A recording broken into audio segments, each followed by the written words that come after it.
एक video social media ते viral थी हले पियो जंहिंमें हिकिड़ो ॿारड़ो पंहिंजे वालिद जे दुकान ते अचे थो ऐं उनखे चवे थो त पापा मेरे को 200 देवे 200 दे त मैं टीचर को ॾेवा। हाणे सरकारी स्कूल जे अंदरि पढ़े थो ऐं टीचर उनखे मोकिले थी त 200 रुपया वठी अचो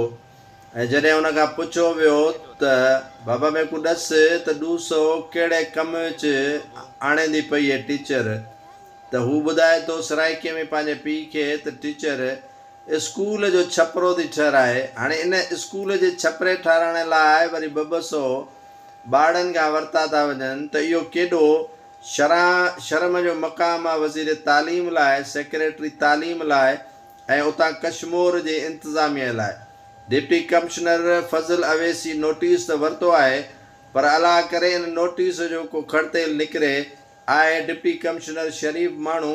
हिन जे नोटिस वठण ते बि शायदि माण्हू खिलंदा हुजनि पर हालत ॾिसो त टीचर SMC जा पैसा उहे हड़प करे वई आहे शायदि या खपी विया अथनि उन्हनि खां, छो त हिननि जा कम ऐं धंधा ऐं कारोबार काफ़ी आहिनि। इन जे करे पोइ SMC जा आयल लखें रुपया उन्हनि जे लाइ को वॾो धक न आहिनि। ऐं वरी वज़ीर साहिब बि स्कूलनि जी तामीरात लाइ अरबें रुपया हड़प करे वञे थो ऐं उन जे लाइ बि इहो को वॾो मसइलो न आहे त उहो स्कूलनि जी तामीर ऐं तज़ीन आराइश कराए सघे। त पोइ ईअं ई सरकारी स्कूलनि में पढ़ंदड़ ॿारनि खां फीस या स्कूलनि जी मरमत जे लाइ पोइ एतिरा पैसा ज़रूरु टीचर्स वठंदियूं, उहे बि पंहिंजो हक़ सम्झनि थियूं।